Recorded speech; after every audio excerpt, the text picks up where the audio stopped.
Jingle, jingle, jingle, jingle, jingle, jingle, jingle, jingle. Welcome to Review Rewind, a show where a couple of friends watch movies of old and aim to figure out if Christmas was spot on or a little off. I'm Mike.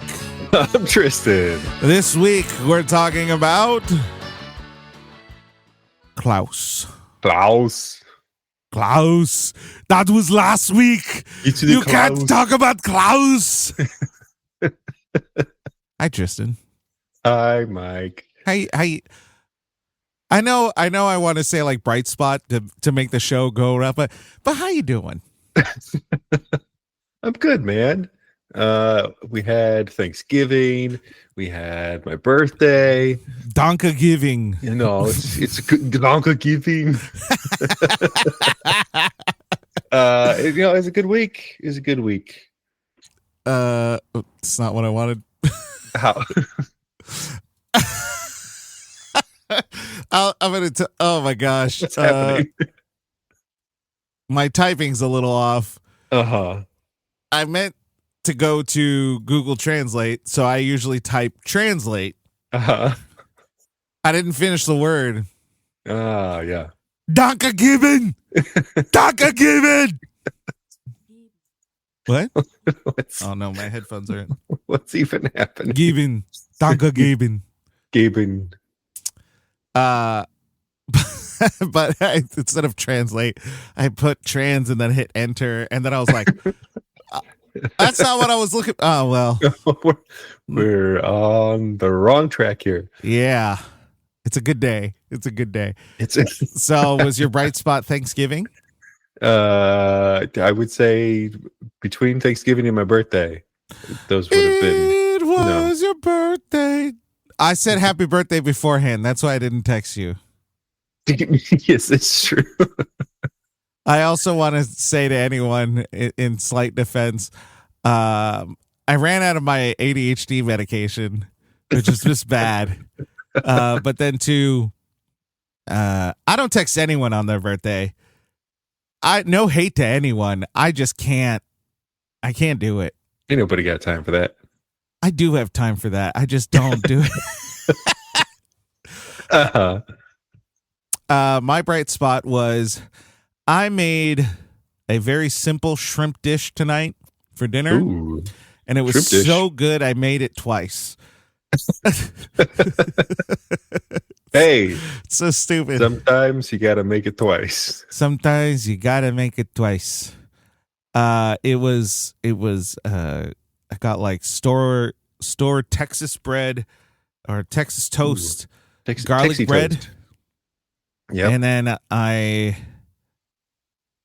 followed the instructions for like a creamy shrimp sauce.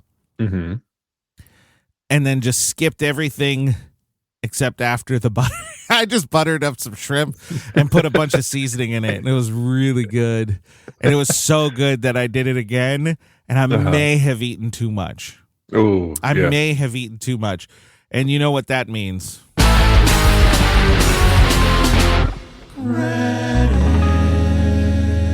It means I might throw up tonight. Anyway, Klaus is directed by Sergio Pablos. He's from Spain. España. Screenplay by Sergio Pablos, Jim Mahoney, and Zach Lewis. Story by Sergio Pablos. Produced by... Good luck. Jinko Jeans. Jinko Gotoh. Gotoh? Yeah. Close enough. Sergio Pablos, Marisa Roman, Matt Teevan. Thanks for that extra E, Matt. It's helpful. Just like the extra T. Yeah. Mercedes Gamero or Gamero.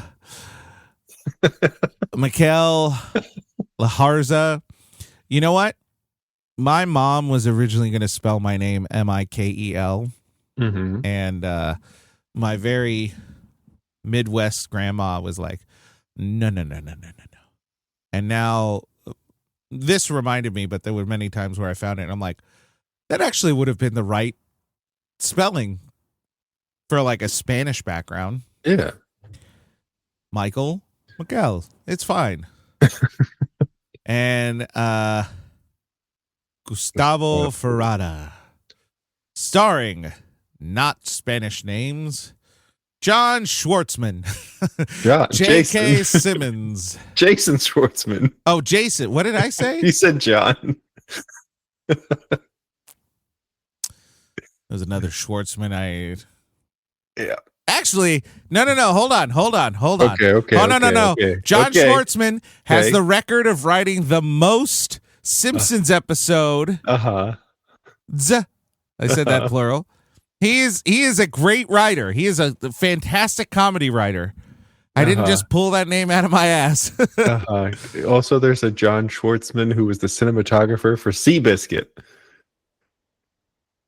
I might have been talking about that one. Jason Schwartzman, J.K. Simmons, Rashida Jones, Will Sasso. You know what? I saw that name and it took me a minute to think of who he was. But as soon as I thought of who he was, I was kind of embarrassed I didn't know that right away. Hold on. He's the leader of one of the clans. Oh, yeah. Yeah. And now thinking about his voice and thinking about that voice, it's kind of sad it wasn't that obvious. Mm-hmm. This one, Neda, Margrethe, Labba, Sergio Pablos, Norm Macdonald, the late, great Norm Macdonald, Joan Cusack. I have a very interesting take. I was thinking about this while I was putting this together. I think that in the year of our board 2025, got to stay on your feet with me, man. I'm here. I think Joan Cusack, if not famous, might be more known, popular. No one on the street is going, "Oh my God, Joan Cusack!" Maybe some people are. I would. I certainly would. But I think she might be more famous than her brother John Cusack, who in the 80s was probably the most famous person, one of the most famous person of the 80s. But I think now, her his sister, Joan Cusack, might be more famous. I feel like we don't see John as much. We don't, but he had some. Oh yeah, he was. No. Not only hits, but he did some big movies. Not recently, but in the last 10 years, he did the Beach Boys movie. There was a Beach Boys movie. Yeah. Why did I say it like that? John Cusack. You got to sound it out.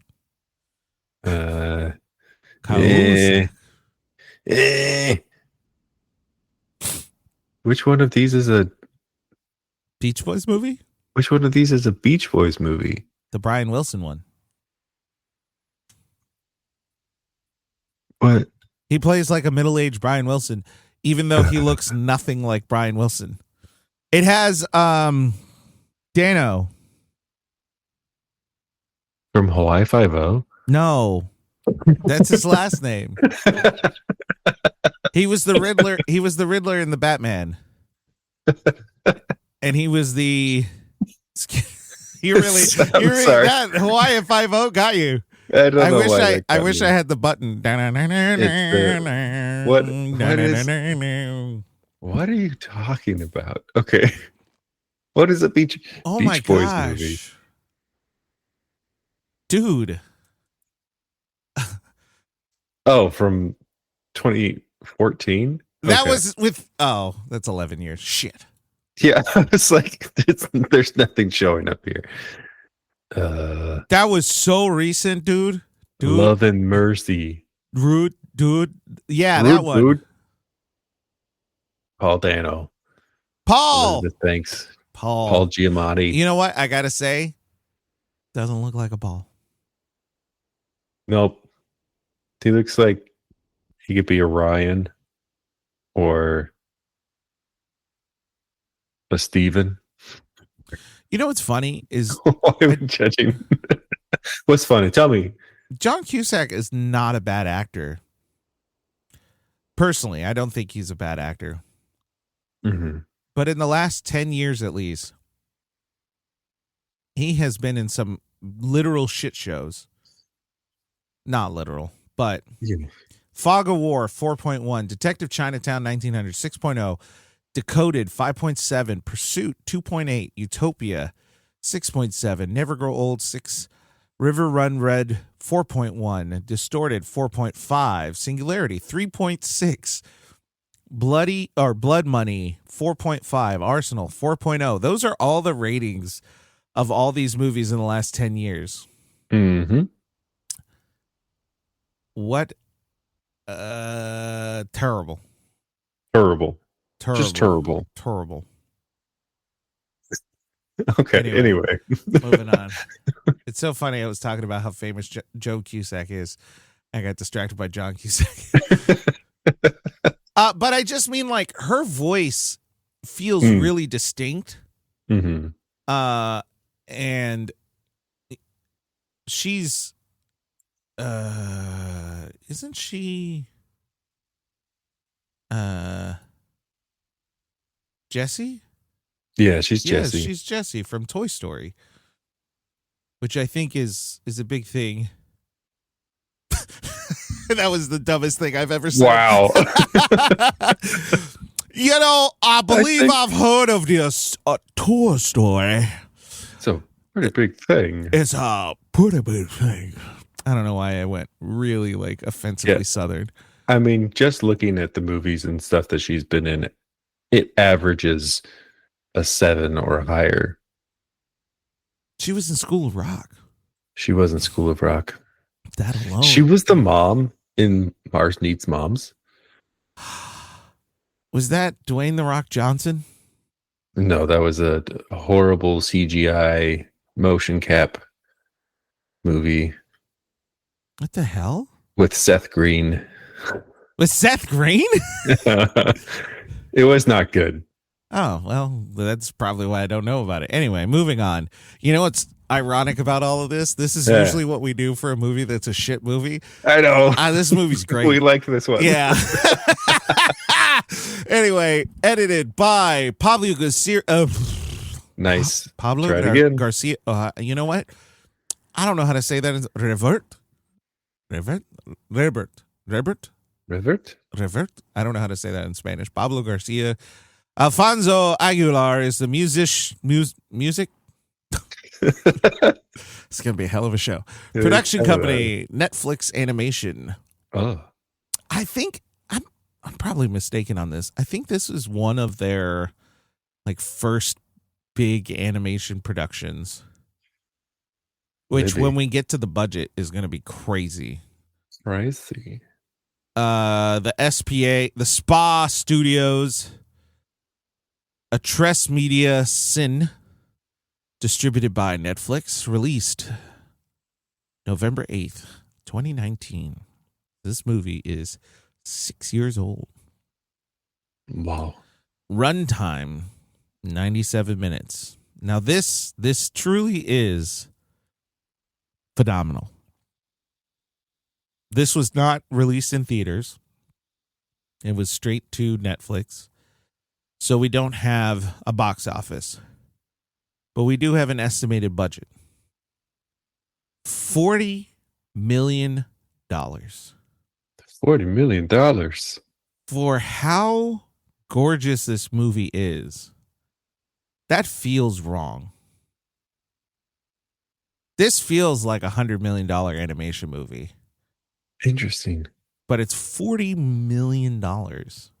They did a lot. Yeah. It's a pretty movie. And they did it on budget very affordably. Mm-hmm. I don't know how much any of these people will be able to get away with that again, but oh my gosh, I'm looking at Sergio and like what he's done. What has he done? And he was the supervising animator for Oh, for a Tarzan, lot. Yeah. for Treasure Planet, Mm-hmm. which underrated movie. It's on the list. He was a character designer for Despicable Me. Uh-huh. He's been involved in basically every Despicable Me. major like animated Dream. thing that's happened recently. Yeah, I think he's worked a lot with DreamWorks, Illumination, Turbo. Mhm. Not necessarily all the best movies, but definitely was in the department. Rise of the Guardians, The Croods, Madagascar, Megamind. So DreamWorks. He worked a lot with DreamWorks. Going back in time from where he was like character designer and stuff, The Swan Princess, A Goofy Movie, The Hunchback. He did animator and character design. So he animated specific characters. Hercules. Ants.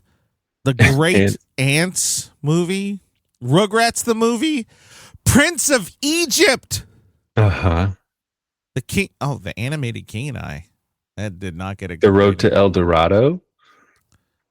He was the in-between artist, which I think that means he painted the smear frames in between, which is pretty great. Usually it's 23 frames per second, right? Mm-hmm. And so film, there was one animator who did one animator who did 23, and then he did everything in between. Mm-hmm. He did 2 through 22. He did Osmosis Jones, Chicken Run. The Shark Tale. He did Chicken Run? What did he do in Chicken Run? He was a storyboard animator. Oh, no, character design. He was uncredited. Uncredited. Wallace and Gromit, background artist.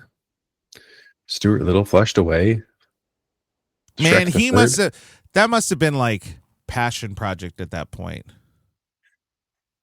How to Train Your Dragon? Like, this guy has been involved. Whoa. Really? What did he do in How to Train Your Dragon? Character design. He was a character designer. He was a character designer for a lot of stuff. It's so funny because character designer, low key in animation, is one of the most important jobs. And he has had a hand in legitimately some of the most popular characters that animation has seen in the last 30 years. And it's so funny to kind of think and go, I didn't really know him. He animated Hades and Hercules. Mm-hmm. He's the guy in charge of the flame that keeps going out. Yeah, he's really good. And then we have Carlos. Yes, he was co-director. Co-director. This guy does not have as big of a thing. Kind of feels like he doesn't have a lot. He's like the assistant. Mm-hmm. Which is what's the difference between a co-director and a... Does Sergio have director? It's interesting. I actually don't know. Yeah. Sergio is director. Director.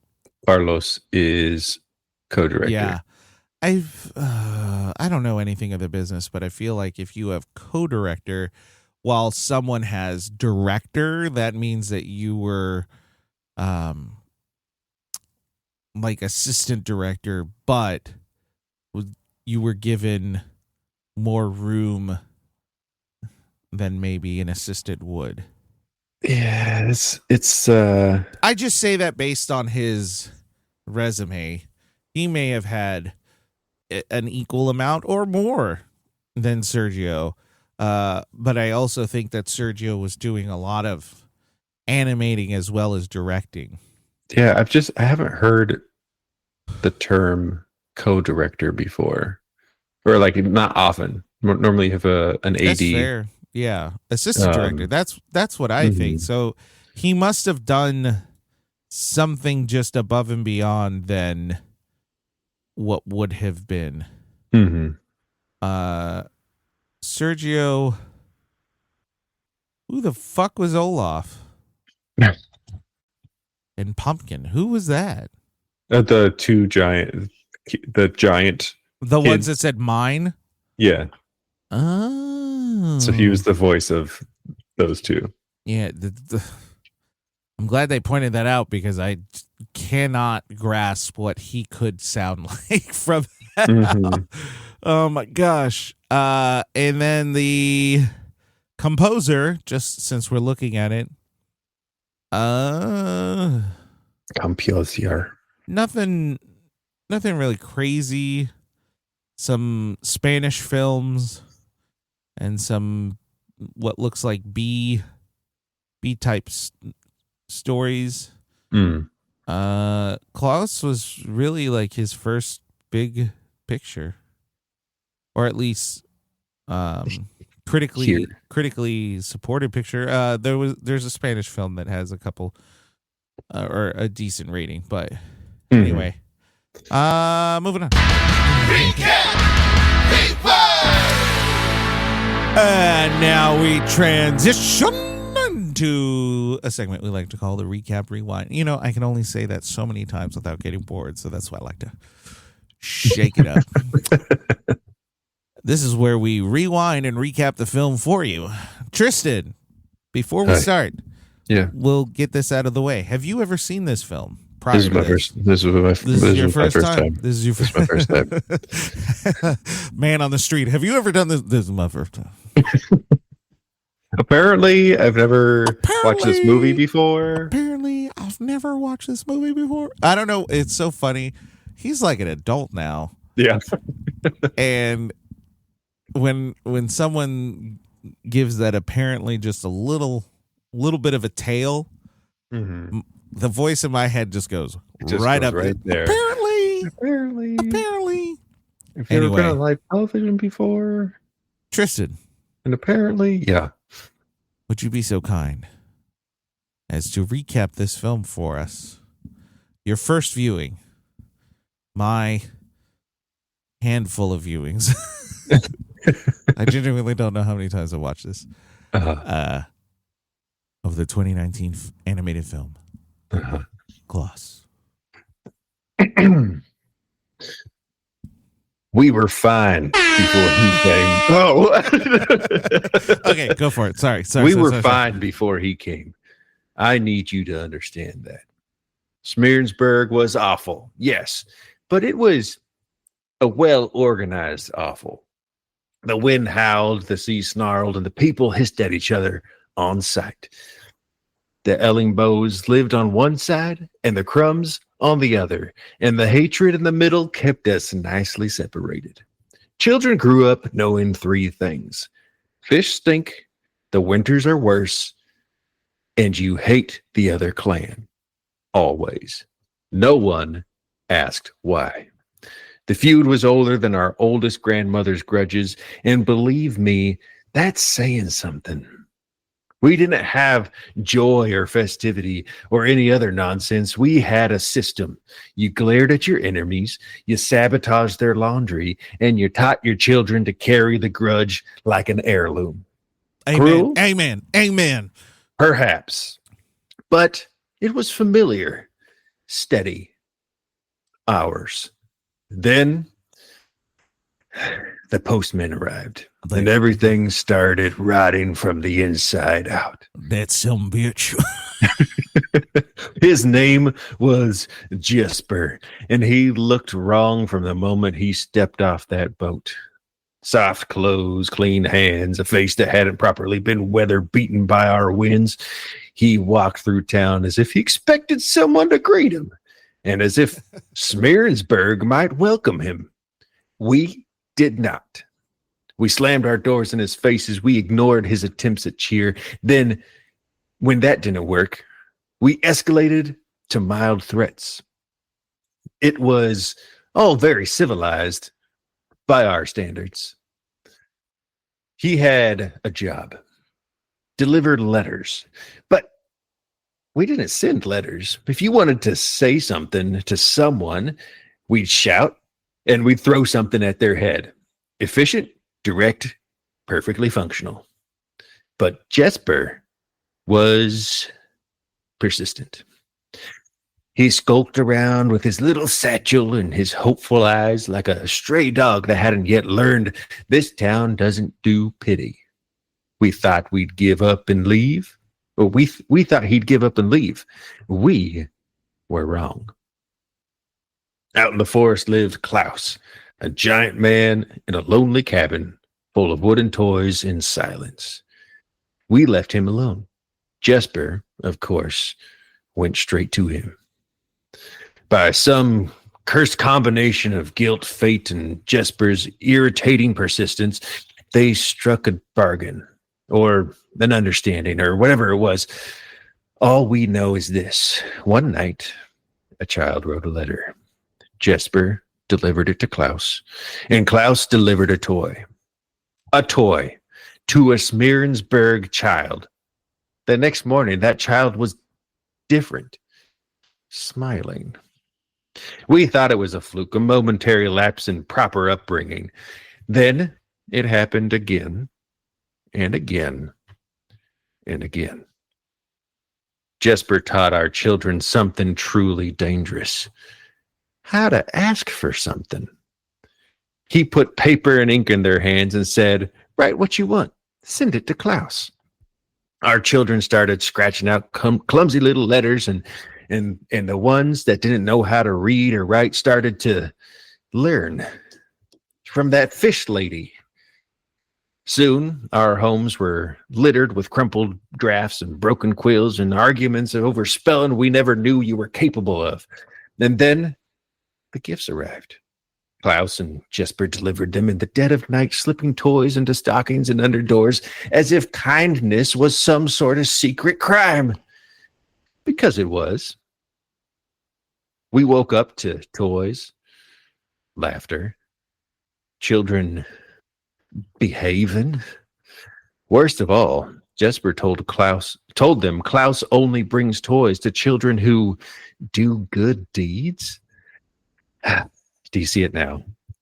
He didn't just hand them toys. He made kindness into a transaction, and the children bought it happily. The children started doing things, nice things, helpful things, and then it began infecting the adults. We tried to remind our children of our heritage, of our lineage, of our legacy, a legacy of never-ending hate and war, but nothing worked. They stopped listening to us. At last, in a moment of unity so unnatural, it makes my skin still crawl, the Ellingbows and Crumbs joined forces. Ew! To fight Jesper and Klaus. That, if nothing else, should tell you how desperate we were. We decided that if we couldn't change the children, we'd have to get rid of the postman. You see, he had this goal. He was trying to reach 6,000 letters, and he could go back to his precious silk sheets, and we decided to give him a little hand. Because if we didn't have a postman, Klaus wouldn't be getting his letters. And if he didn't have his letters, he wouldn't be delivering toys. That's right. You show him, Pa. And it almost worked. We heard them working away up in the woods. Even the tent dwellers down the way came and started helping make toys. And we had enough. that you didn't like that one, did you? That tent had a hard T. Yeah, it did. It's a character. It's not me. It's a character. These people are bad. Oh no, that killed me. Oh no.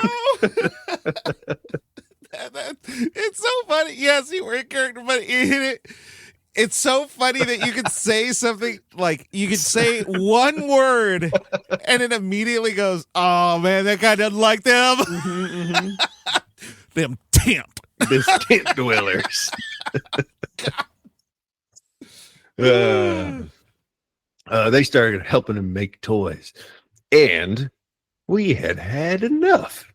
Jesper was about to be sent home with his fancy rich pop, and all that was left was Klaus and the toys. The plan was simple. We wait until the biggest delivery night, Christmas Eve, ambush them, seize the sack full of toys, destroy it, burn it, scatter it, sink it in the sea, and restore the town to its proper state of shared misery. Amen. We set the trap. We sprang it. And for a moment, it worked. We had the sack. We had the toys. We had victory in our grasps. And then, as Jesper would say, one good deed led to another. And there was nothing left to do but admit defeat.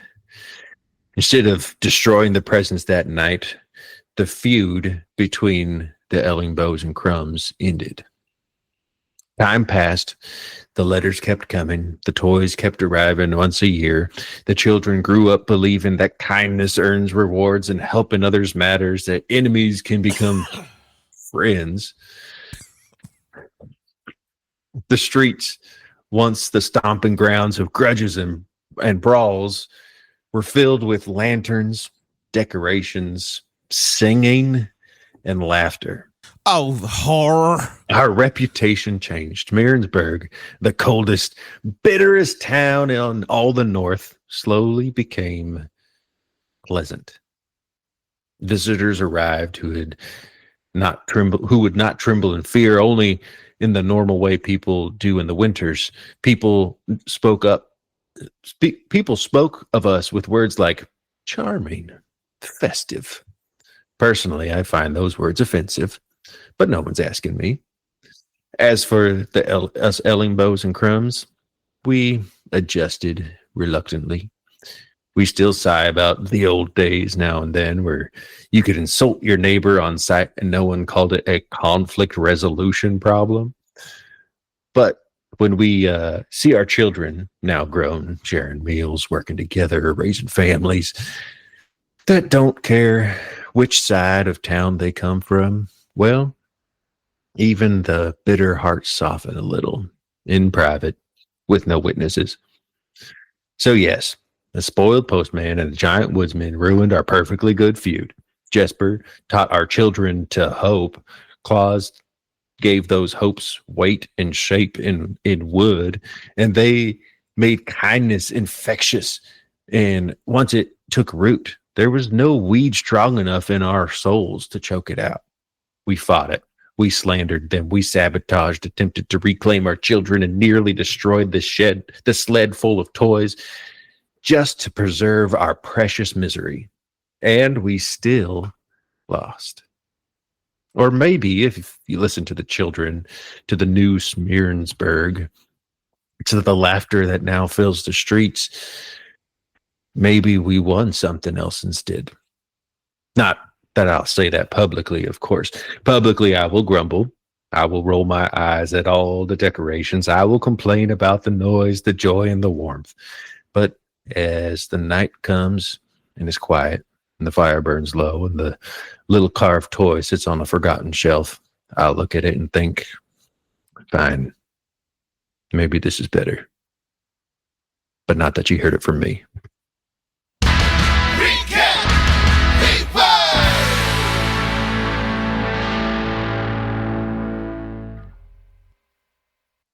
You know, that was low-key the best and worst Will Sasso impression. I gotta tell you, as you were doing it, all I can think of is when South Park was talking and making jokes about immigration, like years ago, not recently. They made good jokes recently, but years ago they made it, and they did the thing of like the low-key entitled hick. It was like, they took our jabs. And like, I was going to say that at some point, but I'm like, I don't think that's applicable here. And then you continued on, and I was suddenly like, is he writing this from a perspective of a guy who's like anti-woke, but then realizing that some of those beliefs are actually really helpful for the benefit of society? Man, that was really good. That might be one of the best ones we've had. That was really good. You stayed in character the whole time. I just about died at Man. Damn them damn people. I was waiting for it because I was thinking while you were going, I was thinking, this movie's just a fucking bunch of white people. Where's it gonna get racist? How's it gonna get racist? And then you said 10, and I was like, oh God, that's so racist. I didn't know it could get there, but it got there. I didn't know, man. You nailed it. I think you know what? I think there's a lot of Americans who could listen to that and learn something. Borderline makes me want to speak in a Southern accent the rest of the time. But I digress. Tristan. Hi. I think I made my impressions on this film pretty clear. This movie, arguably, I don't know of all time, but last 20 years, this is like the best Christmas movie of the last 20 years. It's definitely like one of the best, if not it's one of the best ever. Yeah, like ever. I don't know if it's the best, but it's like, one of them. In like modern. Yeah. More modern. Oh, here we go. We can say this. It's the best animated Christmas film. Yeah. I don't know of another Christmas film that is this beautiful, funny, tells a really succinct story. And, you know, sometimes you have movies that you watch it and you have a little tickle in the back of your mind saying, this is a passion film. This is that. This is one where you watch it and you go, there's a lot of heart behind this film, not just in the story, not just in the acting, but in the animation. Yeah. This is such a gorgeous film. Yeah. And we'll talk about it. We'll talk about it now. Why not? The animation is interesting because it's so simple and yet there's so much happening with it. Like in a lot of ways, it's like very flat, but then it's also, there's shadow and there is a lot of detail in the background. And so it's an interesting mix of detail, but no detail. Here's the other thing that makes it pretty interesting too. The detail, I agreed fully. I agree fully. This movie is oddly very colorful for being so not colorful. It is set in a tundra. So lots of whites, lots of white covered dark green and mountains. All the buildings are gray or some type of faded brown. All the clothes are gray. But somehow the colors cut through and stand out. This could easily be like a Schneider color coding. And it's not at all. They do a really interesting with the saturation of color. Because when he gets into Smearensburg, it's very gray and that's all there is. But then like as hope and joy start to enter into the town, it's a tool, but the color comes through. And they do a good job of having that. It's weird because at first glance, the animation feels very flat, like the art style. But then when you look at it, there's a lot of separation of there's the background elements, there's the foreground elements, and they all exist together, but in their own individual way that it doesn't blend together. It doesn't just blur together, but it creates a really nice scene. This movie, I think, should be the trademark of 2D expressed 3D film. It is a 3-dimensional film. Period. It is 3D animation. Period. Through and through, it is 3D animation. But it has it feels 2D. Yeah, it feels 2D, and it has.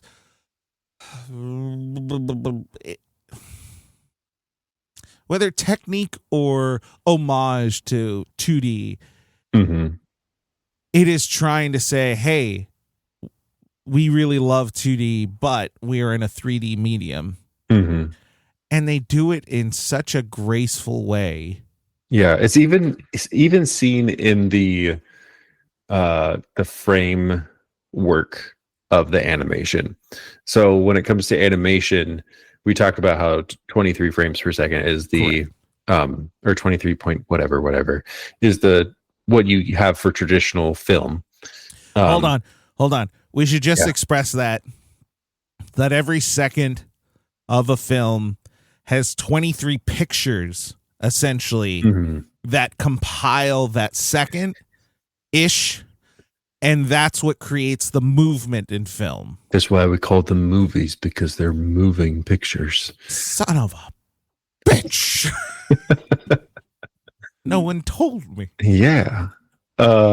So yes. So I think in animation, it's actually a slower frame rate. Isn't it like 18? Or traditional like hand-drawn animation. So I don't remember exactly what it is, but you can see it in the animation style is that it's a little bit choppy sometimes, but it gives that 2D like old school animation feel. It is traditional. Well, this is fuck AI, but traditional hand-drawn animation is often performed at a final display frame of 20 frames per second, but the actual number of hand-drawn frames used is typically 12 or 8 per second. Mm-hmm. So about half. Interesting. Yeah. And so that's why in like old animation, it feels like it's kind of choppy how they're moving. It's also why a show that may have existed in hand-drawn cell animation there's that uncanny valley that exists in modern day, because now, yes, they can draw it, but the computer does so much to fill the in-between that they only have to do so much work to get those 24 frames. So it looks really smooth, but when you look at the old ones, I'm thinking, again, a show you didn't really watch, I'm thinking of The Simpsons. Part of the reason I don't watch some of the newer episodes isn't actually because of the writing. It's actually because, to me, The Simpsons is that hand-drawn style. And when it transitioned to the digital format, it got really hard for me to watch. Like, it doesn't feel like the same show. And there has that little, when I say uncanny valley, what I'm speaking of is when you watch something that is like AI or 3D animation in a live action film, where you can tell something doesn't look right, but your brain accepts it as what it is, but it also kind of is at arm's length going, something's wrong about that. I can't tell you what, but something's wrong about that. And so that's kind of what I'm approaching. So you were talking about the 2D animation being less frames per second. Continue as I interrupted you. Yeah, no, I mean, minutes. it's just that is interesting in how like in modern animation, how that can kind of feel off, because it's like, yeah, it is entering into that uncanny. What is interesting, totally off topic, maybe we should watch this movie sometime, but the Spider-Verse movie, yeah, they do a really good job of combining multiple frame rates to express different things. That's like my favorite my favorite thing about that movie, the fun fact of. Were you about to say it? Because I'll let you explain it. I don't have to. No, go ahead. Do your thing. Do it. Prior to being bitten, Miles Morales is actually at a slower frame rate than the rest of the film. And so as he's going through life, he is literally behind everyone else. And then he gets bit by the spider, and then he joins the frame rate of everyone else. or he might actually be a little faster in some sections. Yeah, like especially when you're comparing him to the other Spider-Man. Why can't I think the Jake Johnson Spider-Man? Peter Parker. Peter B. Parker. Peter B. Parker.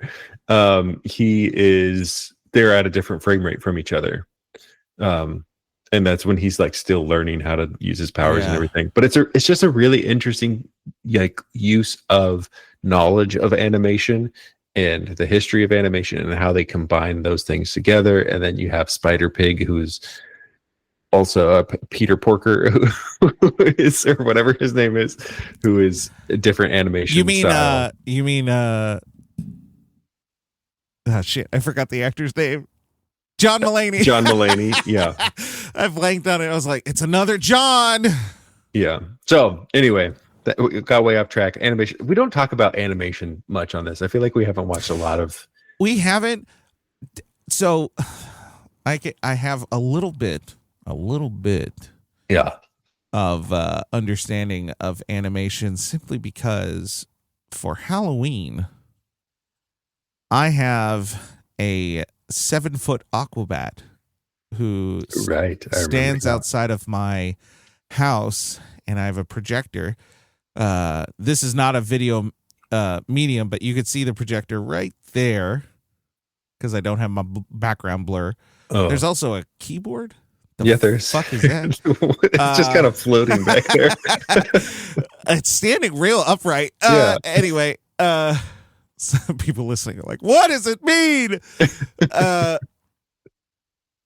And I have an Aquabat, and it sings songs. So the face is animated, and I animated it. And I don't really know that much about animation, but I was able to, learn it a little bit and understand that there are 12 or 15 mouth shapes that encompass most of language, or English language at least. Yes. And if you kind of preset those, you can set those in place to make it look very believable. And after this thing, I will show you the Christmas ones I have, because I just finished them yesterday. Nice. But with that all being said, it is true. We don't talk about animation typically because we aren't that particularly versed in animation.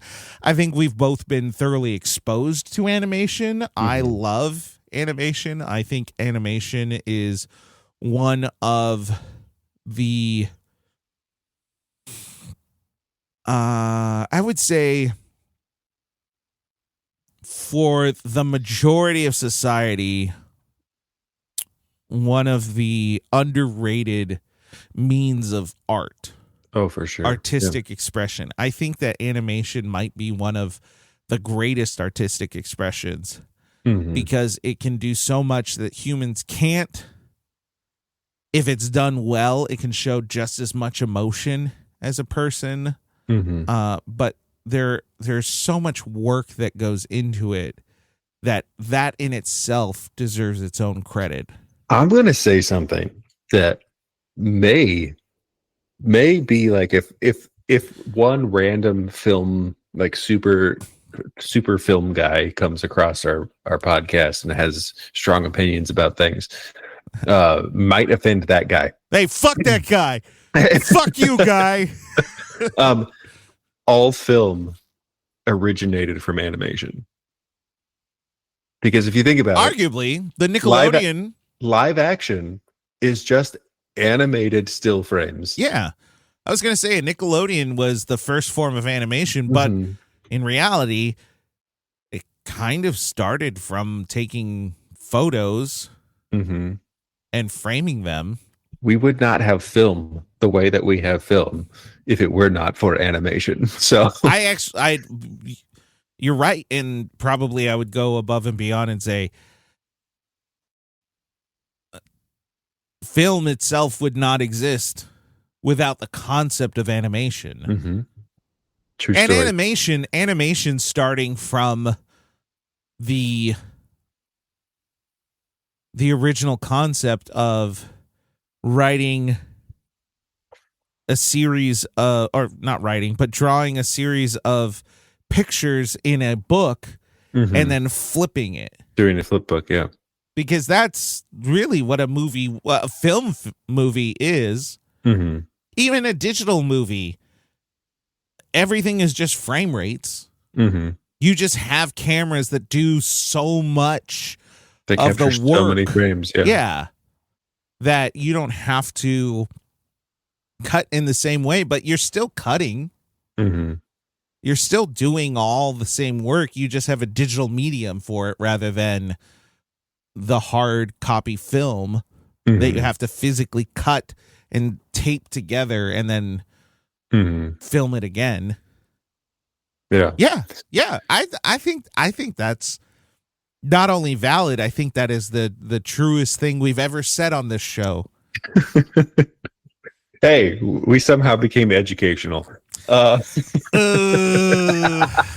wouldn't go that far. Or maybe not. But honestly, animation is, before I started studying film, animation is what inspired me to understand film better. I wanted to be an animator. I wanted to get into animation. I did not have the means to learn how to do that. And so instead I picked up a camera and learned how to make stupid videos. The thing that every great director should really say. So I love animation, and I realized watching this was like, I think this may be the first. No, we watched Iron Giant. We did watch Iron Giant, yes. but we haven't watched. I am trying to films. sprinkle more animation into our repertoire, because the reality is it is not only a viable means of art, it is not only a viable means of film. Sometimes it's legitimately some of the best expression of the art. This, I think this might get some points docked from it, from movie aficionados and snobs alike, simply because it is a holiday film. So as we are moving from the animation portion of the conversation, I want to move into, this is a holiday film.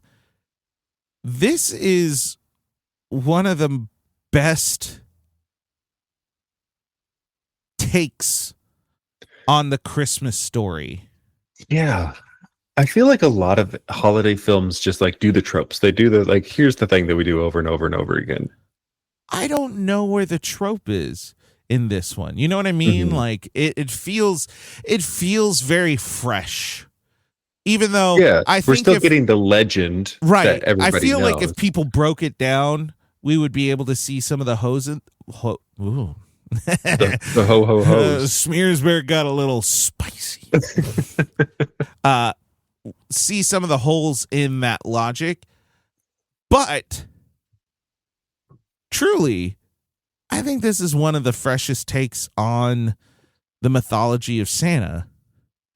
So, for those who have not seen Klaus, please go watch it.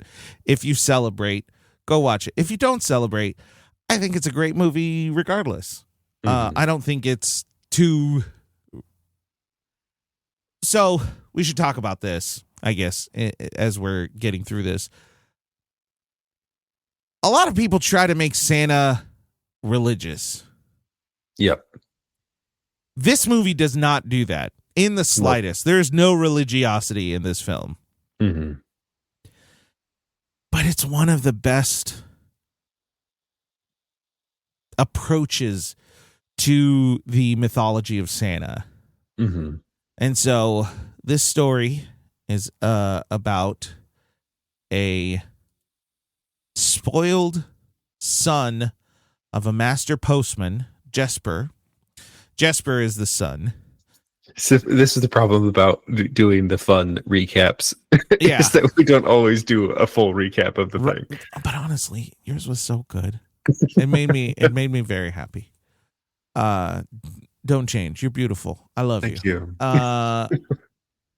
And so Jesper called out on his spoiled nature is challenged by his father, who states essentially he will lose his entire inheritance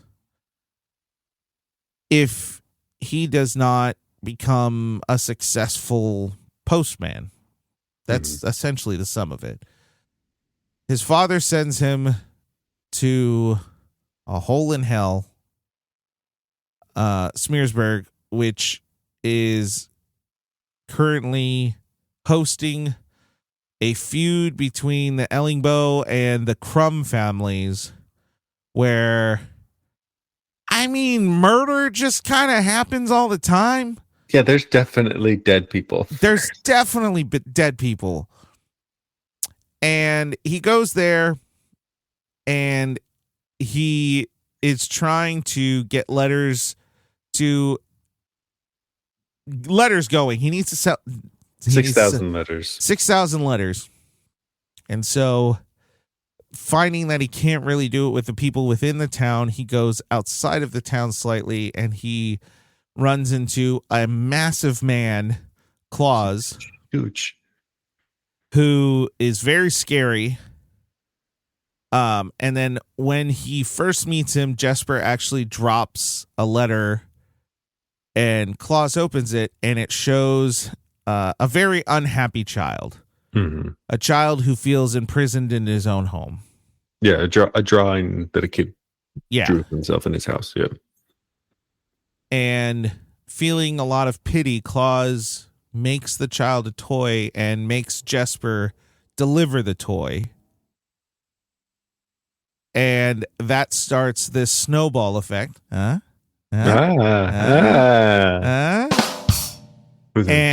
I think you're racist against drums. Had a real hard K to it, man. Anyway, I'm still thinking about that tent. Damn.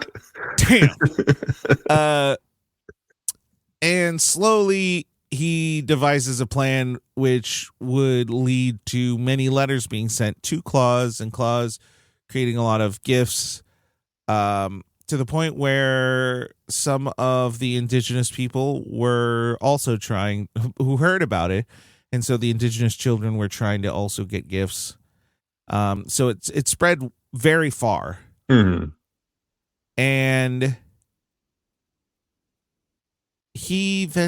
Jesper starts to fall in love with the town, and fall in love with the people, and fall in love with Rashida Jones, which, don't mind if I say, I can't blame the guy. I would too. I just admitted something on a podcast that I probably never. She's gorgeous. I gotta say, she's funny. She's gorgeous. She's talented. Do I have I think I love Rashida Jones. I also love Will Sasso. So, and Joan Cusack. Actually, I think she's quite hilarious. I have a weird. Never mind. I'm gonna stop myself. Jason Schwartzman. He's fine. Anyway. Tristan, I will give you a reference, and it's my favorite reference probably in the whole world. So there's an episode of The Simpsons where Bart he throws a walkie-talkie. That's the Australian version. A walkie-talkie. You got to get a walkie-talkie. He throws a walkie-talkie down a well. And he makes the city believe that he's stuck down there. Mm-hmm. And then it becomes like a really big thing. And so in desperation, he's like, uh-oh, what's going to happen? And the city kind of finds out, but in desperation, he actually falls down the well and he's stuck in the well. Mm. And so people go to rescue him. But I think there's like another, I forget the context, but essentially there's a bunch of guys in the city digging a hole, and they're digging and they're like, hey, how are we going to get out of here? And then one of them's like, we'll dig our way out. And then it goes to black because it's the end of the episode and you hear them digging. And then one of them goes, no, dig up, stupid, dig up. And whenever I find myself in a situation where I'm digging a hole, in my head, all I'm thinking is, dig up, stupid, dig up. At that moment, I was digging up. I was trying to dig up. Yeah. Will Sasso, if you want to go get a drink, he doesn't listen to the podcast. Or does he? Hey, everybody. Anyway, so Billy boy.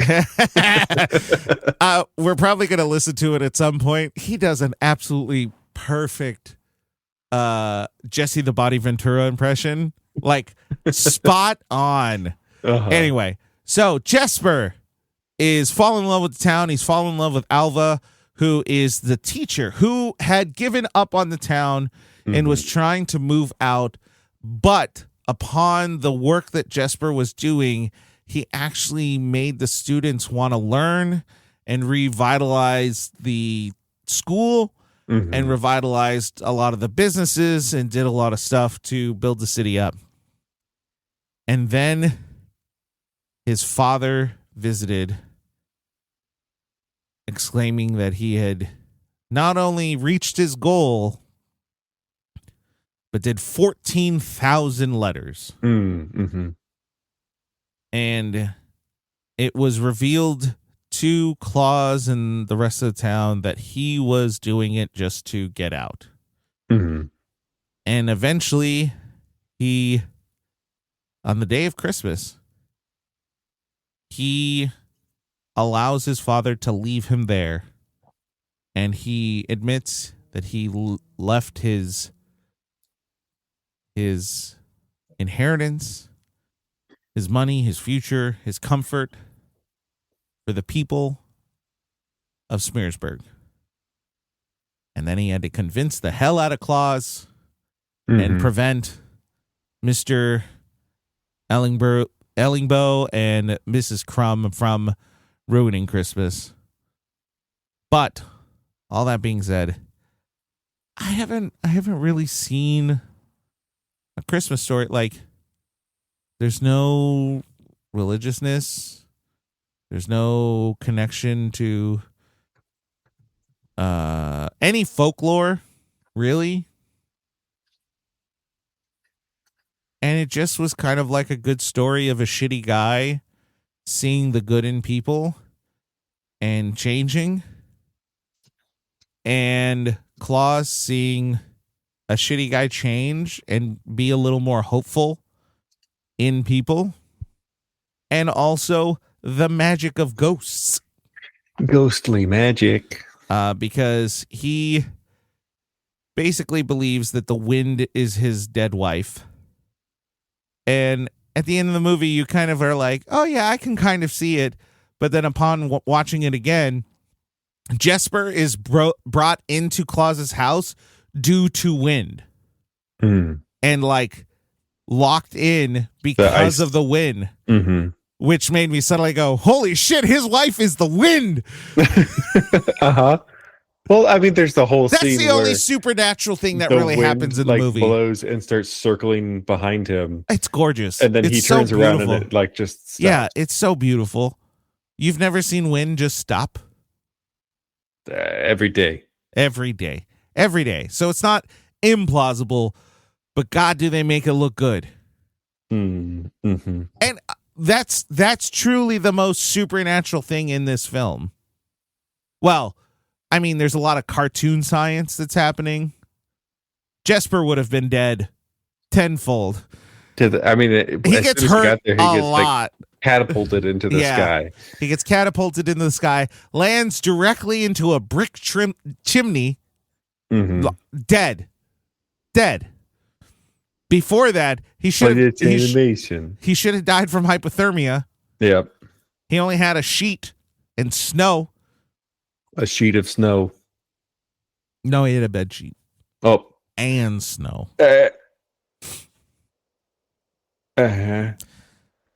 Okay, so I think this movie. This episode is so unhinged. This is so good. We're having a good time. We're having a good time here on Review Rewind. The way the movie starts. Yes. What thought do I want to tell you right now? I'm going to start with, even though it is refreshing, it does what it does successfully. It is predictable. It feels like a predictable story. You know what? You're right. You're 100% right. It is very predictable. It's a predictable story that's fun to watch. Like it's not like other Christmas movies that are predictable and you have no feelings about it. You just get to the end and you're like, yay, Christmas. Like last week. This one, you get to the middle of the movie and like, normally it's like at the end is when you start feeling emotions about stuff. This one in the middle of the movie is like, oh my gosh, I'm going to cry. As soon as you realize that Klaus lost his wife, who was pregnant. Am I remembering that correctly? No, she wasn't pregnant. But she wanted to be. But they wanted to have kids and they didn't have kids. And then she dies. And then the tent people the indigenous people come and they make little people of themselves and they put it onto the little tree and then they become his family. And it's like, oh my gosh. Yeah. It's a thing. It's so good. It's so cute. The first time the kid in the house gets his little frog toy. Sami. There's Sami people. I apologize. The Sami people. The Sami Do they people. ever say that in the movie? I don't think they say it, but if you watch it with the it says Sami. If you watch it with the is that how you would say two ways? The words. What are the words? Is it Sami? Yeah, Sami. Captions. If you watch it with the captions on, it does say Sami girl. Okay. Or whatever. So anyway, it's cute when the kid gets the first toy and he goes from being like this sad little boy and he opens it and you see the light like enter his eyes. It's like, oh my gosh, this is so good. So it captures the spirit of Christmas in a way that I have not felt in a Christmas movie in a long time. And the way that it started, I was like, I don't know about this, man. I've heard good things, but I don't know.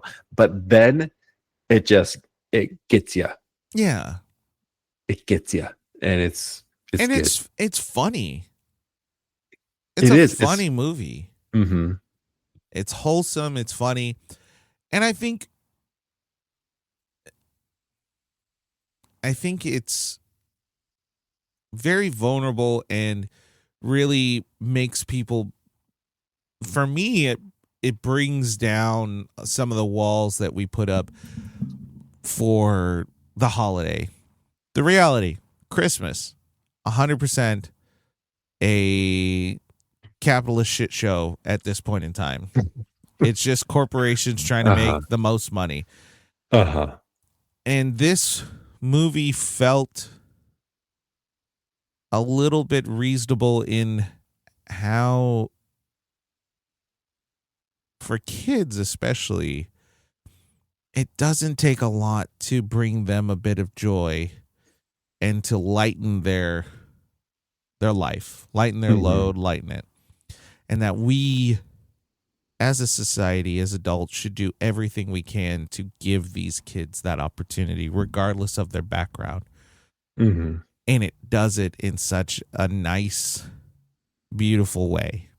Mm-hmm. I'm sure someone smarter than me can break down how it's some bullshit propaganda. But the only bullshit I find... No, wait, that's not what the sentence I want to say. But the thing I get out of it is that we can be something that helps any child find hope, find something better in life, and that we want to better their lives 100%, but sometimes it starts with those little actions.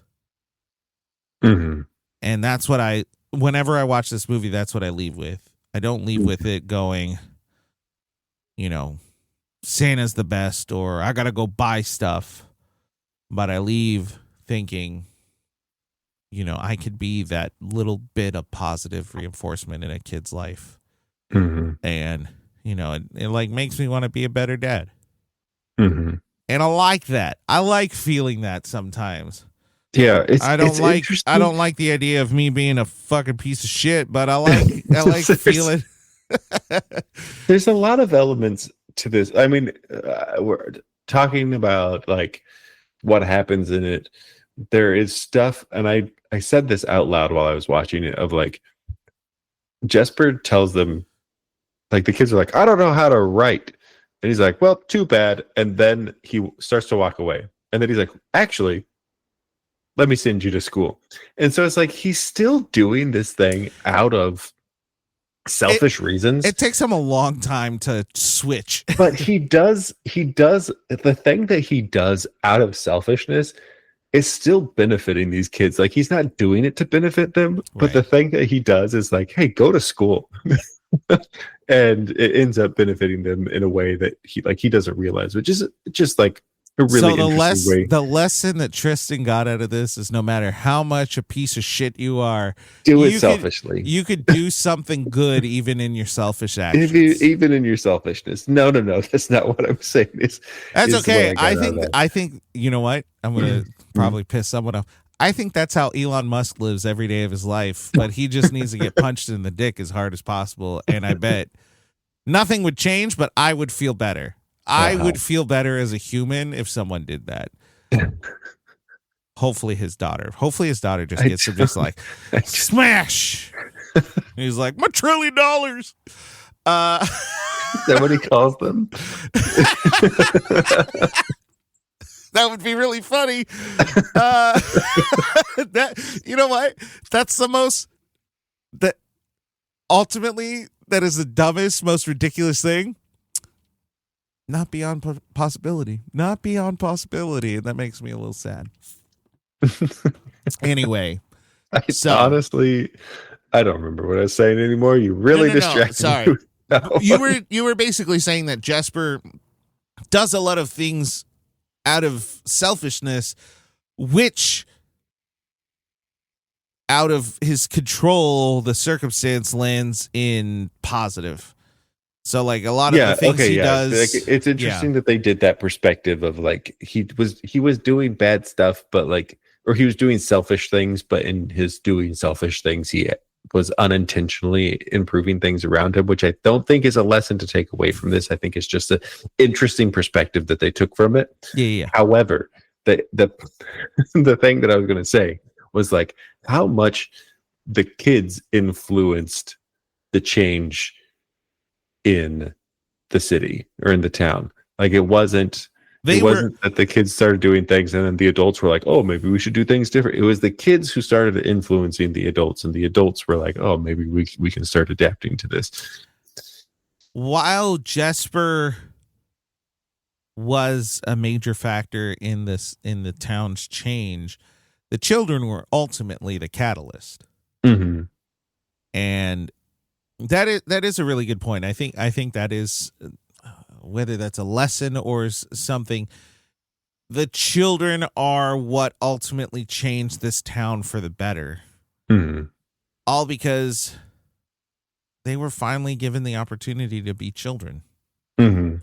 I think sometimes we have these like Christmas movies where we have shitty dads or shitty moms where the kids don't get to be kids. They have to be the adults. And this was one of the first movies I think not only we've watched, but I think I've watched that did a really good job of saying, hey, sometimes the thing that is best for a town or society is to allow the kids to be kids. Mm-hmm. And there's no extra weight. It wasn't heavy-handed. It was done, I felt, in a good way that it was ultimately positive. Now, if you're going to take from it that stuff is the only thing that makes kids good, then maybe you got the wrong message out of it, or maybe you got the right message and we're wrong. And hey, there's a whole flawed thing about Christmas and presents and doing the good and the bad and the ugly. But this is the time of year where we perpetually get in debt. So, hey, I'm a great dad. I'm a bad check balancer. So yeah, the kids are kind of that catalyst to help make the city better. It's not about the adults finding the light. And I don't even know if it's about the kids finding the light. I think it was just that moment where kids could be kids. And that was something that can change people. When my kids are kids, I feel lighter. I love watching my kids just be kids. I feel like I don't give them the opportunity to do that as much as they maybe should. I get mad at whatever thing or try to correct them or whatever it is. But I do try to catch myself in that and give them as much room as possible to be kids. And that ultimately leaves me and my soul lighter. I feel lighter because of them being kids. Mila today, apparently when she was trying to put her sweater on or something, she just like lost balance and fell right into a wall. So she had like a bruise on her nose. So I didn't quite see that yet, but I got into the house and she came up to me and she's like, "Daddy, I have 3 ouchies." And I was just so enamored by everything she was saying, and I let her explain it to me, and I was just like, "Tell me more. I just want to hear you talk." And I think that was, it's one of those small moments of a kid being a kid, and it makes my life better. And I think this was one of those stories where, I don't. You did get into the Southern trope of racism, but I don't know if that is what they were trying to talk about. But they were definitely talking about a feud, and I do think that it was that hate makes our soul weighted down. It weighs our soul down. And if we just allow ourselves to release some of it and be kids, because the kids got along immaculately. The only time he was really heavy-handed was with the bully. Right. That was the only time I think he had, even while I was watching, I was like, "Oh, you sly motherfucker." You are manipulating that guy to your benefit. But ultimately, it helped society. I don't know if I want to take that lesson full force, but good on you, guy. Yeah. So, going in circles a little bit there. We animation's great. Story is great. It's a really good story. Yeah. I don't think the composer did a bad job. I just don't know if I have any opinion here or there. I think it was good. I think it did. Good. I think it did its job, but I don't think I can remember a melody that made me go, "Yeah, like that's a great song." You know what I mean? Good on you. No opinion here or there. So let's go into a bit of the acting. Can I just say, legitimately, and I know this might actually be the most controversial thing I say, this might be one of the best roles that Jason Schwartzman has done. Wow. And I say that because the first 3 times I watched this film, I had no idea it was him. But then once I knew it was him, and heard it, it was like, oh yeah, duh, of course this is him. Yeah. But he exemplifies so much emotion and so much diversity of tone, attitude, everything, that there's never a point that feels unauthentic. You know what I mean? Mm-hmm. Like when he first is introduced, you think he's a douchebag. And rightfully, he is a douchebag. In the beginning of this film, he is a kind of a piece of shit. And he does a really good job of voicing that. But as the story continues, I'm just thinking of when he gets really vulnerable with Alva or Klaus or the little Sami girl. I don't know. Did they give her a name? Margu. Okay.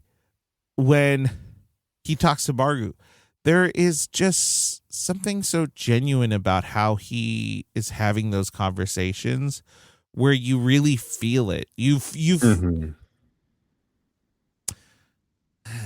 This might be exaggerated a little, but this feels like the first time in animation where you can audibly hear the change in someone's attitude. Where you feel like he is an awful person, but you hear the change into he starts to have empathy for people around him.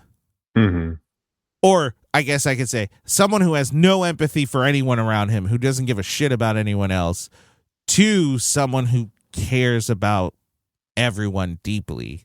And he performs that excellently. Yeah, this is probably one of the more subtle changes for an animated character. Like in the way that they do it. Normally it's like very over the top of like very obvious, like, hey, this guy had a revelation and he woke up from being hit on the head and now he's a good guy or whatever. This one was like he's having these subtle changes. He's seeing the difference that he's making. And then she keeps showing up on his stoop. And finally he's just like, okay, like, let's figure this out. And then like in that you hear him change. And it's not this big obvious moment of him changing. It is like him all of a sudden being like, okay, like I'll listen. You listen to me, I'll listen to you. And it's just done really well. Yeah. And that has it is a bit done by the animation, but a lot of it is carried by the performance of Jason Schwartzman. And I say that as someone who, like, arguably, I don't think I've really watched too many Jason Schwartzman's films. So maybe me saying this is his best performance ever is a little over the top. But I mean, when I think of him, he's done really well. I think I connect him to either Wes Anderson or which he's kind of doing like a character. He's doing like a character actor at that point. Yeah. He's always kind of playing a character, and this one feels like he is playing a character, but he's playing a character that a lot of us can kind of relate to. Like even within the scope of it, everyone has a moment where they care about themselves more than other people. Unless you were an angel, and then God bless you. But us pieces of shit, sometimes we think about ourselves more than other people. And he does that, I guess you could say, accurate. You know what? It has a reminiscence of Emperor's New Groove. Yeah. His character very much gave Kuzco. But there is a little more of an endearing nature to him. Mm-hmm. Nothing against David Spade, but I think that this is a better take on that kind of character. Mm. Have I ever told you that I kind of met David Spade once? Yes, I think we talked about it. Did I say it on this show? When we watched Tommy Boy, you had That's mentioned right. it. And he sat like Cleopatra on the bar.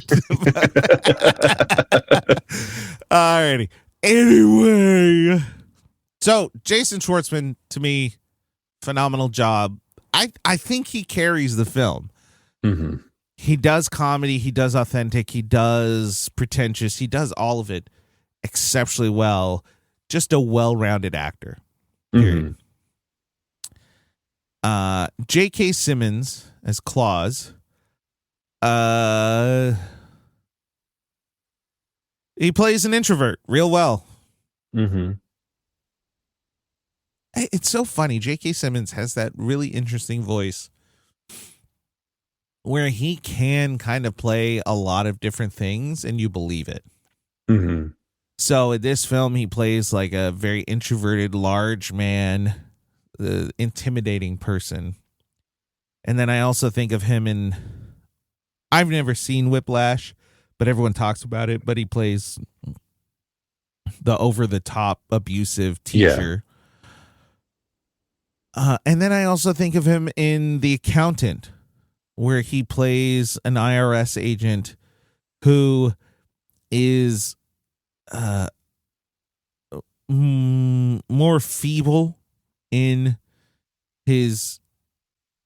what he does, but his voice and how he acts is still really fitting to all of it. And then he does J. Jonah Jameson.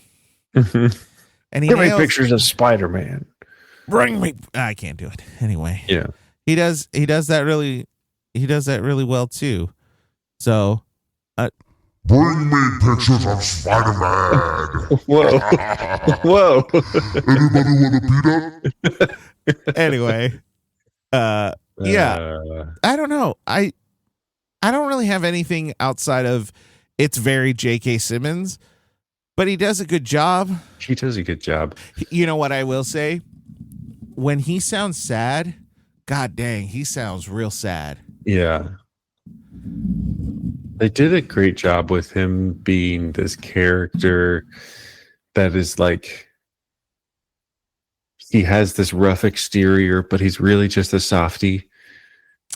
Sounds like me.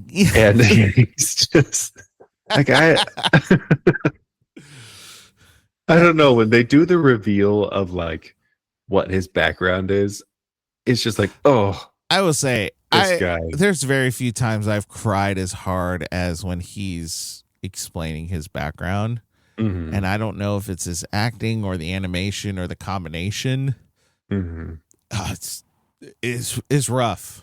Mm-hmm. There's like 10 minutes of this movie that is a real tough 10 minutes. And it's not because it's grotesque, violent, or anything. It is just done so well. And it is so sad. It's so sad. It is so sad. But he does a great job.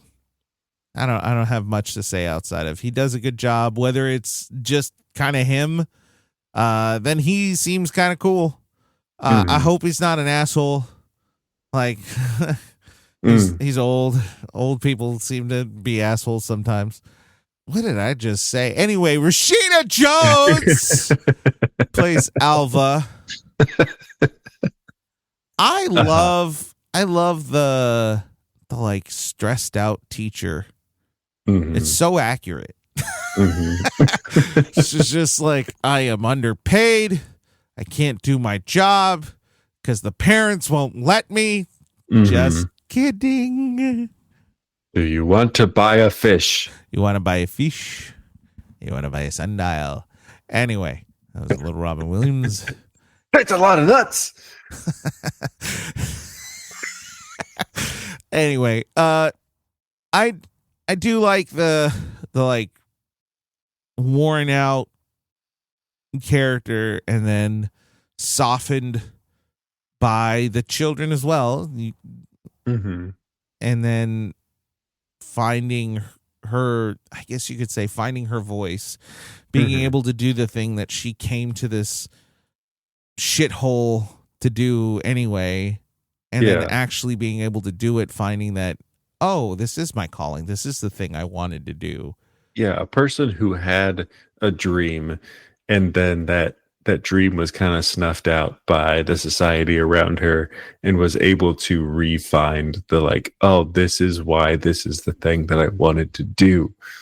It's a teacher's. She just plays a really good teacher. She's just a teacher. I got a dream. He's got a dream. Different movie. I have nothing but wonderful things to say about Alva and Rashida Jones, and I will not bore you all other than call me. I hate myself for saying that too. Rashida, don't call me. I will not answer. I love my wife. Will Sasso, you can call me. Will Sasso. Just because I would legitimately listen to him do. I can't imagine being someone who like does voices really well as your life. Just being in a regular conversation and then someone being like, hey, you do that voice? Can you do that voice? Can you do it? And he's like, oh, God. Man, that's another thing that I always wanted to do, was like get into voice acting. I can't keep an accent to save my life. No, we've seen that before when you've done accents on this show. Fuck you. Touche, though. Absolutely touche. I'm angry out of the principle, but you are 100% right. Did I ever tell you I took voice acting classes? 1, no, you didn't. 2, you could do that. I should send you my my reel that I made. Oh, I made a reel once because I was like, I'm gonna be a professional voice actor, and then nope. Nope. All right, let's see. Hold on. Is Jesse Ventura still in the Baja? He's still in the Baja. I live, I don't even live in the United States of America for 6 months. Okay, you know what? I might be, here's the thing. I fully understand that the world, perhaps our listeners, do not know the world of what was the World Wrestling Federation, WWE. You may not know Jesse Ventura. There is a video where a wrestling reporter is interviewing Jesse Ventura, in which the interviewer calls Will Sasso to do Jesse Ventura to Jesse Ventura. And this is, hold on. Oh no. Oh, hold on. He does it quite well. Really? Would you like to FaceTime with him? That's Jesse. Who is he now? He's a comedian. Yeah, he's a very well-known comedian. He does quite a great impression of you. Really? Chris Van Fleet. I see. I don't go to stand-up comedy or nothing. He was on Mad TV God, it's for so good. many years. Okay. Yeah. I'll see if we can make this happen. Oh, whatever. It's Why is he from here?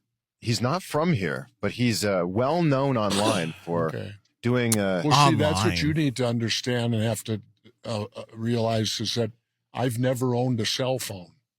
How are we supposed to get in touch with you? You don't. Oh my gosh! I'm gonna fast. Will, hello. Oh, here we go.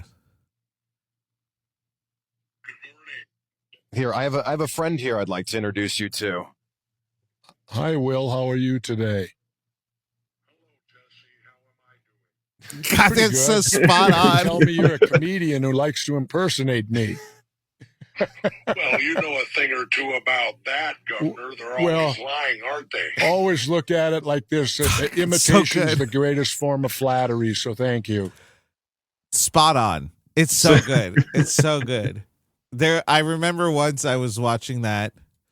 I wasn't watching. I had my phone down, but I had my headphones on, and it started going. And there was a point where I was like, I'm pretty sure that's Will because of the sarcasm.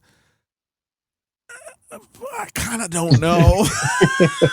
And then I had to rewatch the video to go, okay, that was Will. Jesse Ventura. He's got a weird way of talking. Anyway, I love Will Sasso. He was on Mad TV. Did you ever watch Mad TV? Were you a little too young for that? I think I've seen clips of it, but I haven't actually I didn't watch it. So being a man of my girth, I am fat, and I have been large my entire life. I think with my neurodivergence, I have to see connection to kind of move forward with it. So I had to connect to the large people. So I had 4 people that I admired, love, whatever it is. Mm-hmm. John Candy. Yep. Absolute comedy legend. Mm-hmm. And apparently, from what Conan O'Brien said, absolute sweetheart. Mm. Chris Farley. Mm-hmm. Legend. A little too much fun. A little too much fun. Drew Carey. Mm-hmm. Drew Carey. And Will Sasso. Those were the 4 people I looked up to growing up. Mm. And it's amazing I'm alive. Oh, wait, no. Oh, I didn't like that joke. I take that one back. I don't like that joke.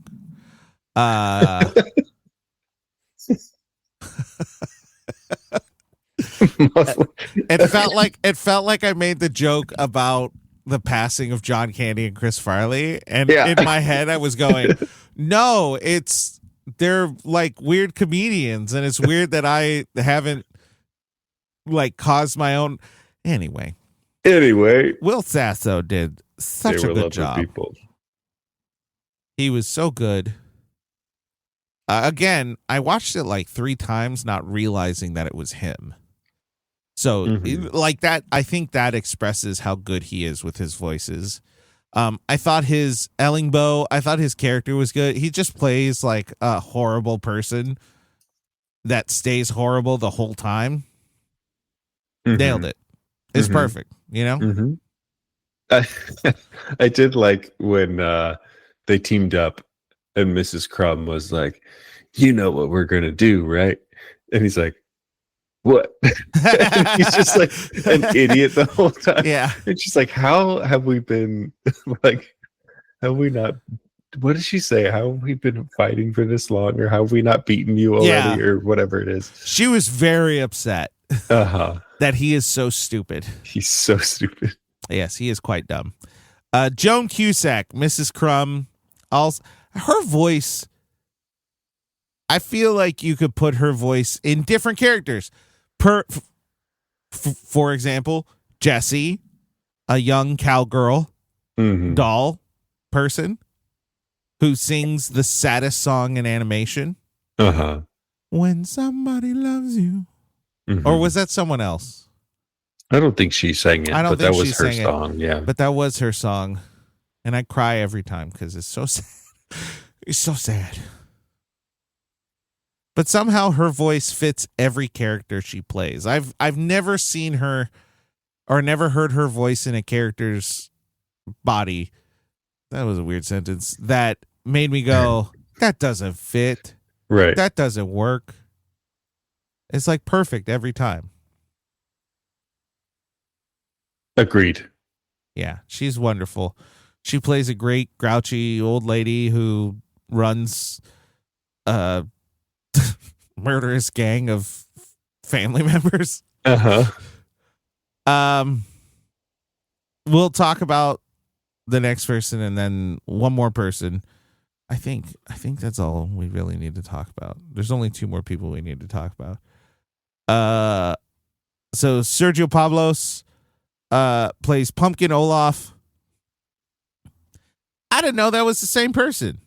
Pumpkin and Olaf, yeah. Yeah, I gotta give him credit in that. I didn't know it was the same person. So good on him. I mean, they didn't say much, but mine. Mine. Yeah, good job. And then the cherry on top. What's the French for like the best thing? Zest de resistance, like the what? pièce de résistance. Yeah, that one. Fuck French. Anyway, Norm Macdonald plays Mogans. God, I love Norm Macdonald. Norm Macdonald might be my favorite comedian. There is something so genuine about his lunacy that, one, I know he wasn't crazy. Like, I know he was a sane human, but the character of Norm Macdonald that he plays is so good. And I don't know why it's so entertaining. Hearing almost anything he says makes me laugh. One of the bits he would do on Conan O'Brien is he would tell bad jokes, but they were, to me, so like I'm laughing the whole time he's telling it, and I don't know what that is. I don't know what the tangible thing is that I gravitate to that is so funny. But there's something about Norm Macdonald that when I hear his voice, I go, I'm going to enjoy this. And that's the case. He plays a boat captain who realizes that Jesper is walking into a giant mistake and takes full advantage of the situation. The whole time. The whole time. And it's so good. It's, God, so good.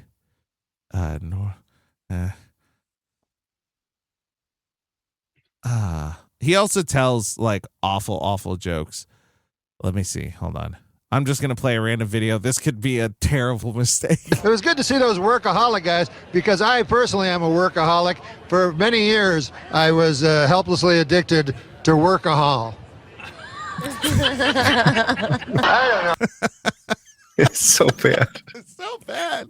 But there's something about being so confident. It's like he knows it's bad, but he's like, I'm gonna say it with my chest. I'm gonna say it with my chest. I remember there was a Conan episode where he tells like a 6-minute joke, and the joke has no punchline. Like he keeps starting it over and over and over, and each time he starts it over, it just gets funny. And there's like a glint in Conan's eye where he's enjoying it, but also he's as frustrated as can be. And I'm like, that's the joke. That's the joke right there. He wants you to die inside because it's funny. Alrighty. Anything on Norm Macdonald outside of what I've said? My weird obsession with him. I kind of, his character, I kind of went back and forth on. Like, I liked him. There were a couple scenes where I was like, I don't love this character, but I think overall he is a fun, like the way that he, you know what my problem was? I don't think the voice matched the look of the character. I think everything that he did was great. I just don't feel like the voice and the character style matched for me. And I think that's the only character that felt a little bit different. You think if they made him kind of scrawny, it would have worked? Because he's a big guy. Yeah. He's a big guy. I don't know. Shit.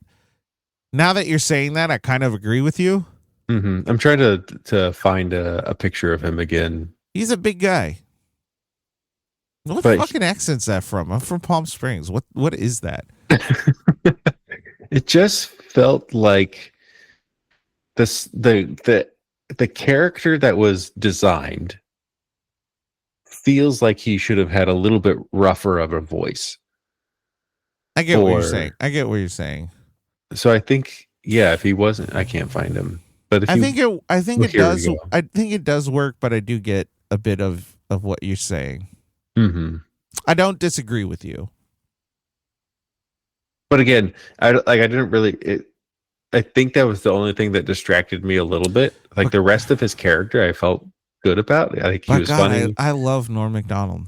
So I guess if I have a weak point in any of my arguments with that is simply I just really love Norm Macdonald. You could have put him on a dragon, and I would. Fuck, he'd make a good dragon.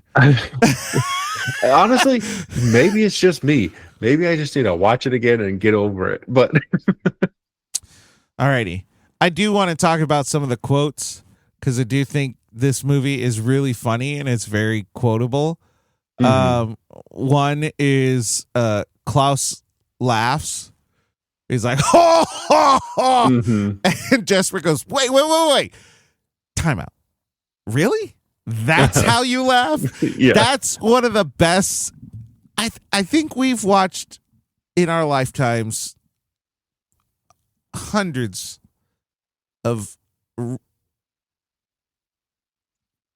interpretations of Santa, and they all do the ho, ho, ho.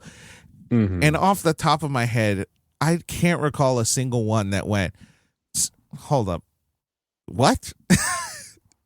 That's what you do? Ew.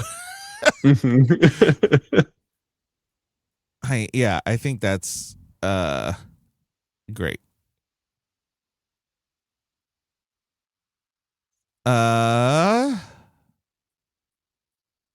Let's see.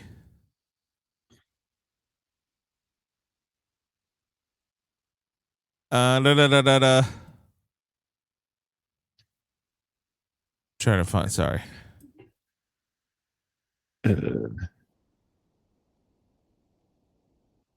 Yeah, I'm trying. These are not. Oh well, we should go down to. Oh, you know, it's so weird. I think this is legitimately an underrated movie. I do. Mogan's still on Smearsburg because he's waiting to go back home or whatever, and he goes to bug Jesper, and he's like, "Is this a bad time? I can see you're pretty swamped." He's like, "Don't you have a job or something?" I don't know why that line is really funny to me. When Mrs. Crumb and Mr. Ellingbo are taking, I think they're taking the kid through the, like, this is the tradition, don't you know?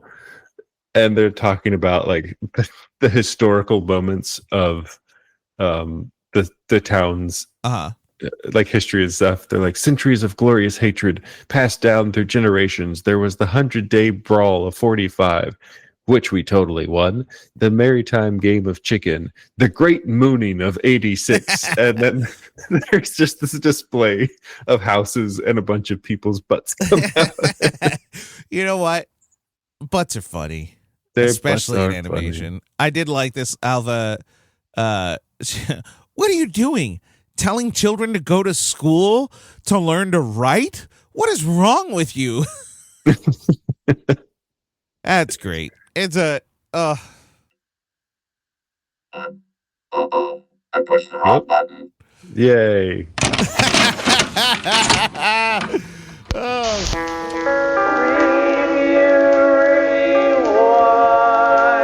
Okay, partially why I said that this is an underrated film.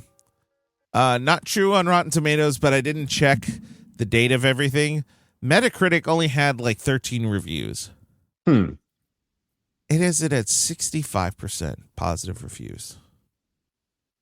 The highest one. Wow. The highest one on Metacritic is 83.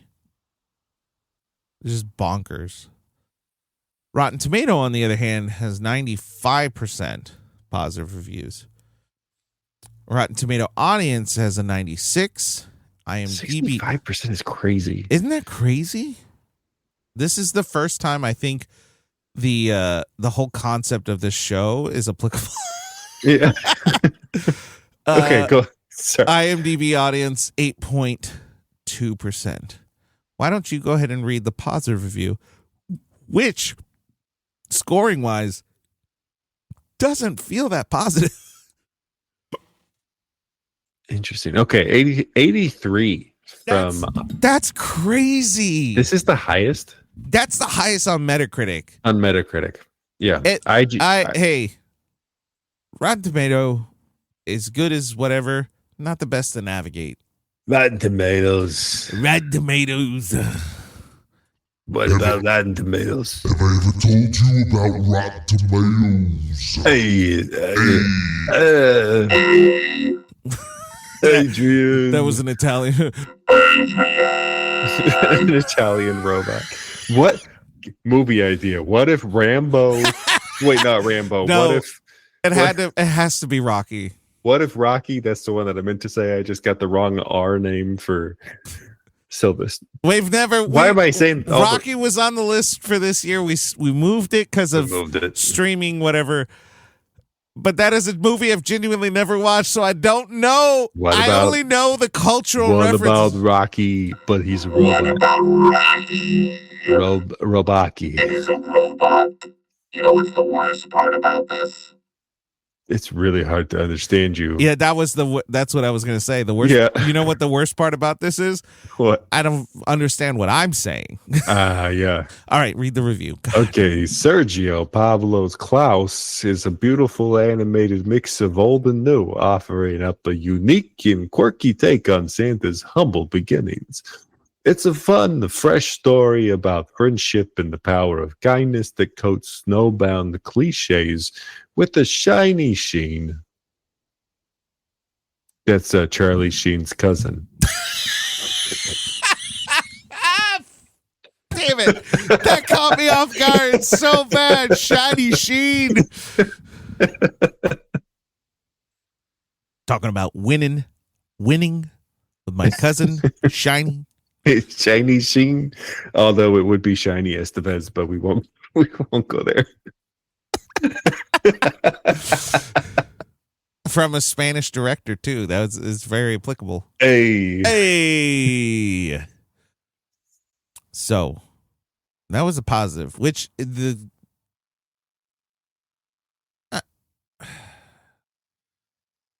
I would want this person to like sit down with me and go, okay, tell me the cliches.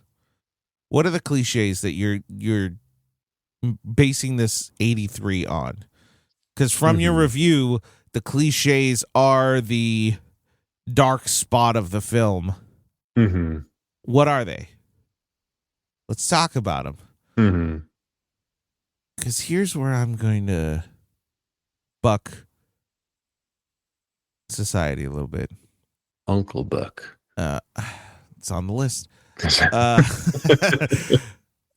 I don't think cliches are as bad as people make them out to be.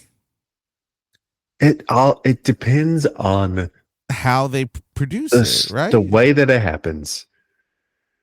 Because our lives are cliches. Mm. The reality is that ultimately your life will be filled with cliches. There is nothing ultimately original about what we do. So to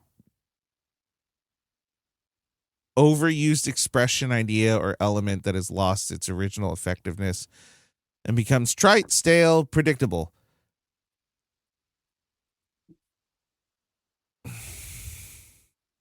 Maybe my statement of cliches aren't that bad is I jumped the gun a little. Maybe it's more we don't fully grasp what cliches are. Because I don't know if this movie really put too much weight in cliches. Mm-hmm. There's some movies that like they do a cliche and it's like, and we did it. We did the thing. We did the thing that you expected us to do. This one, it does it, but it doesn't feel contrite. It doesn't. Yeah, it feels like I'm on board. I know what's going to happen. I know exactly what's going to happen, but I'm on board the whole way. Ultimately, I think that's where I disagree with the idea, is because nothing in this movie makes me go, they've done that before. And maybe I'm not an asshole. I don't know. This IGN person is probably just an asshole. Anyway, Variety gave this a 50%. What goodwill the movie does inspire owes most to the splendid visual world than to anything the story supplies. Again, I don't think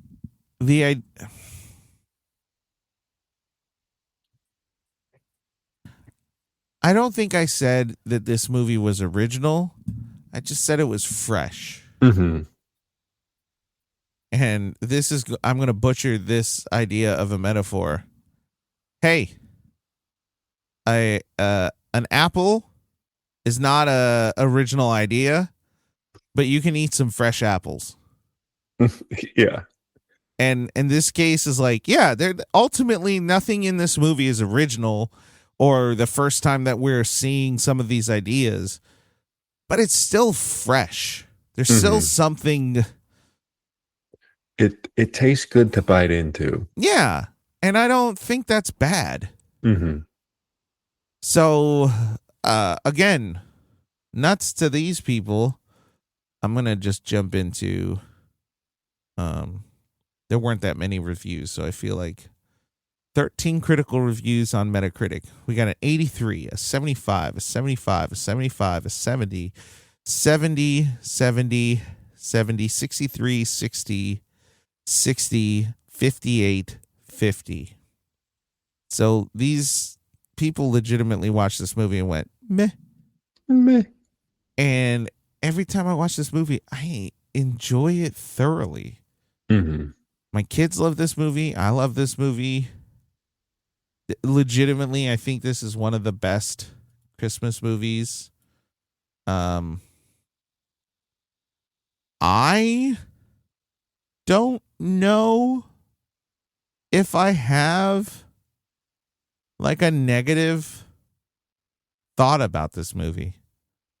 Like, this movie's an A. Yeah.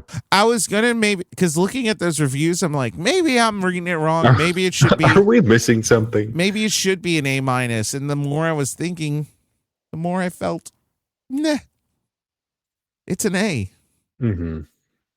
It's not the most perfect movie I've ever watched. The only criticism I have is a little bit of pacing. But you can't win them all with pacing. Pacing is what it is. Sometimes you can have bad pacing, and sometimes you can just have pacing. And it is what it is. It's neither negative nor positive. But it is what it is. Yeah, I think for it being an hour 38, yeah, or however long it is, it moves like, decently well. It doesn't feel like there's anything missing, right? But does it?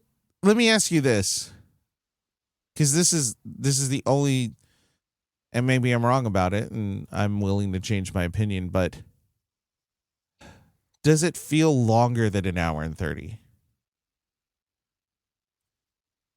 You know, sometimes you have those movies where they end at an hour 30. You're like, perfect length.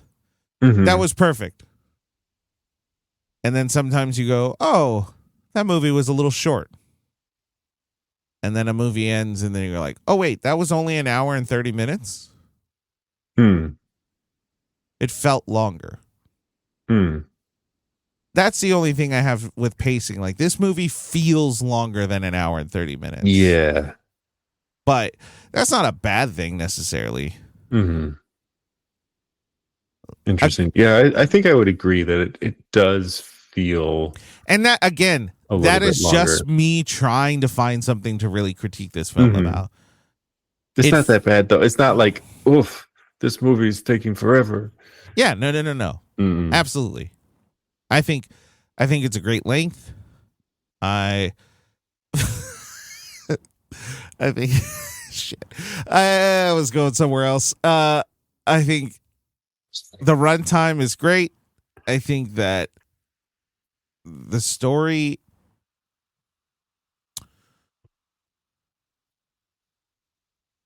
while it is not